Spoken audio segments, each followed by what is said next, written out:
Chapitre 28. Quand je revins à la vie, mon visage était mouillé, mais mouillé de larmes. Combien dura cet état d'insensibilité, je ne saurais le dire. Je n'avais plus aucun moyen de me rendre compte du temps.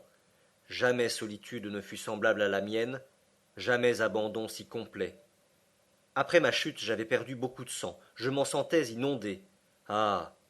Combien je regrettais de n'être pas mort, et que ce fût encore à faire. Je ne voulais plus penser. Je chassais toute idée, et vaincu par la douleur, je me roulais près de la paroi opposée.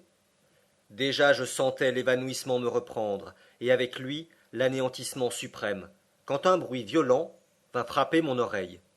Il ressemblait au roulement prolongé du tonnerre, et j'entendis les ondes sonores se perdre peu à peu dans les lointaines profondeurs du gouffre. D'où provenait ce bruit?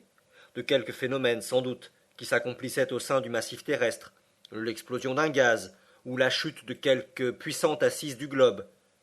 J'écoutais encore. Je voulus savoir si ce bruit se renouvellerait. Un quart d'heure se passa. Le silence régnait dans la galerie. Je n'entendais même plus les battements de mon cœur. Tout à coup mon oreille, appliquée par hasard sur la muraille, crut surprendre des paroles vagues, insaisissables, lointaines. Je tressaillis. C'est une hallucination, pensai-je. Mais non, en écoutant avec plus d'attention, j'entendis réellement un murmure de voix. Mais de comprendre ce qui se disait, c'est ce que ma faiblesse ne me permit pas. Cependant on parlait. J'en étais certain. J'eus un instant la crainte que ces paroles ne fussent les miennes, rapportées par un écho. Peut-être avais-je crié à mon insu. Je fermai fortement les lèvres, et j'appliquai de nouveau mon oreille à la paroi. Oui, certes, on parle, on parle. En me portant même à quelques pieds plus loin le long de la muraille, j'entendis distinctement, je parvins à saisir des mots incertains, bizarres, incompréhensibles. Ils m'arrivaient comme s'ils eussent été prononcés à voix basse, murmurés pour ainsi dire. Le mot Forlered était plusieurs fois répété, avec un accent de douleur. Que signifiait-il? Qu'il prononçait? Mon oncle ou Hans, évidemment. Mais si je les entendais, ils pouvaient donc m'entendre. À moi! Criai-je de toutes mes forces. À moi! J'écoutais. J'épiais dans l'ombre une réponse, un cri, un soupir. Rien ne se fit entendre. Quelques minutes se passèrent. Tout un monde d'idées avait éclos dans mon esprit. Je pensais que ma voix affaiblie ne pouvait arriver jusqu'à mes compagnons. Car ce sont eux, répétai-je. Quels autres hommes seraient enfouis à 30 lieues sous terre? Je me remis à écouter. En promenant mon oreille sur la paroi, je trouvai un point mathématique où les voix paraissaient atteindre leur maximum d'intensité. Le mot Forlred revint encore à mon oreille. Puis ce roulement de tonnerre qui m'avait tiré de ma torpeur. Non, dis-je, non. Ce n'est point à travers le massif que ces voix se font entendre. La paroi est faite de granit, et elle ne permettrait pas à la plus forte détonation de la traverser. Ce bruit arrive par la galerie même. Il faut qu'il y ait là un effet d'acoustique tout particulier. J'écoutai de nouveau, et cette fois, oui, cette fois, j'entendis mon nom distinctement jeté à travers l'espace.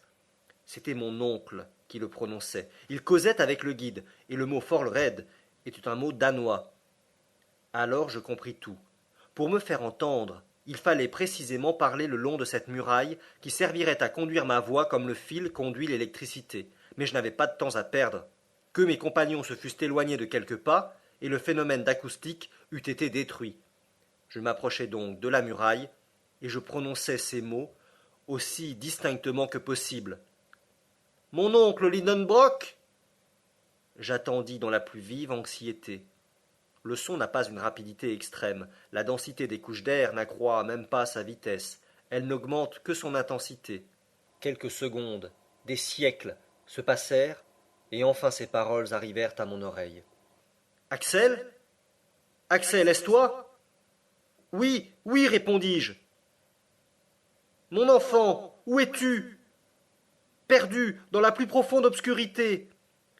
Mais ta lampe, éteinte, et le ruisseau, disparu.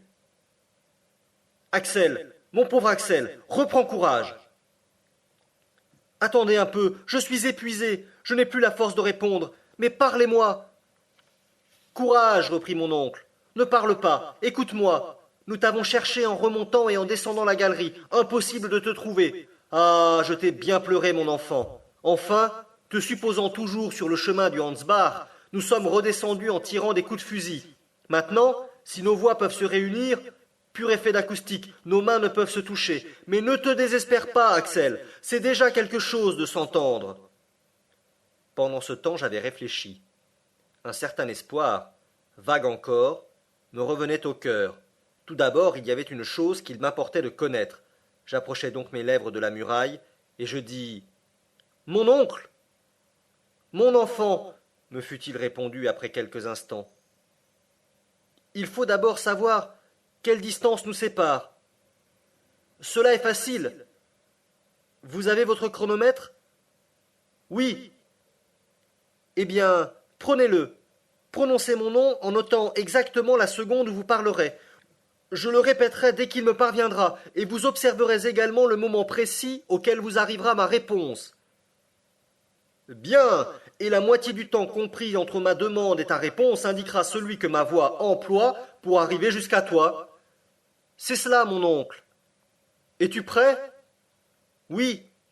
Eh bien, fais attention, je vais prononcer ton nom. J'appliquai mon oreille sur la paroi, et dès que le mot Axel me parvint, je répondis immédiatement Axel. Puis j'attendis. 40 secondes, dit alors mon oncle. Il s'est écoulé 40 secondes entre les deux mots. Le son met donc 20 secondes à monter.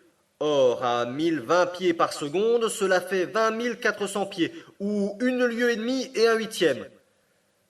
1 lieue et demie, murmurai-je. Eh, cela se franchit, Axel. Mais faut-il monter ou descendre? Descendre. Et voici pourquoi. Nous sommes arrivés à un vaste espace auquel aboutissent un grand nombre de galeries. Celle que tu as suivie ne peut manquer de t'y conduire, car il semble que toutes ces fentes, ces fractures du globe, rayonnent autour de l'immense caravane que nous occupons. Relève-toi donc et reprends ta route. Marche. Traîne-toi s'il le faut. Glisse sur les pentes rapides et tu trouveras nos bras pour te recevoir au bout du chemin. En route, mon enfant. En route. Ces paroles me ranimèrent. Adieu, mon oncle, m'écriai-je. Je pars. Nos voix ne pourront plus communiquer entre elles du moment que j'aurai quitté cette place. Adieu donc. Au revoir, Axel. Au revoir. Tels furent les derniers mots que j'entendis. Cette surprenante conversation faite au travers de la masse terrestre, échangée à plus d'1 lieue de distance, se termina sur ces paroles d'espoir. Je fis une prière de reconnaissance à Dieu, car il m'avait conduit parmi ces immensités sombres au seul point peut-être où la voix de mes compagnons pouvait me parvenir. Cet effet d'acoustique très étonnant s'expliquait facilement par les seules lois physiques. Il provenait de la forme du couloir et de la conductibilité de la roche. Il y a bien des exemples de cette propagation de sons non perceptibles aux espaces intermédiaires. Je me souviens qu'en maint endroit ce phénomène fut observé, entre autres dans la galerie intérieure du dôme de Saint-Paul à Londres, et surtout au milieu de ces curieuses cavernes de Sicile, c'est l'atomie située près de Syracuse dont la plus merveilleuse en ce genre est connue sous le nom d'oreille de Dénis. Ces souvenirs me revinrent à l'esprit, et je vis clairement que puisque la voix de mon oncle arrivait jusqu'à moi, aucun obstacle n'existait entre nous. En suivant le chemin du son, je devais logiquement arriver comme lui si les forces ne me trahissaient pas. Je me levai donc, je me traînais plutôt que je ne marchais, la pente était assez rapide, je me laissai glisser. Bientôt la vitesse de ma descente s'accrut dans une effrayante proportion et menaçait de ressembler à une chute. Je n'avais plus la force de m'arrêter. Tout à coup le terrain manqua sous mes pieds. Je me sentis rouler en rebondissant sur les aspérités d'une galerie verticale, un véritable puits. Ma tête porta sur un roc aigu, et je perdis connaissance.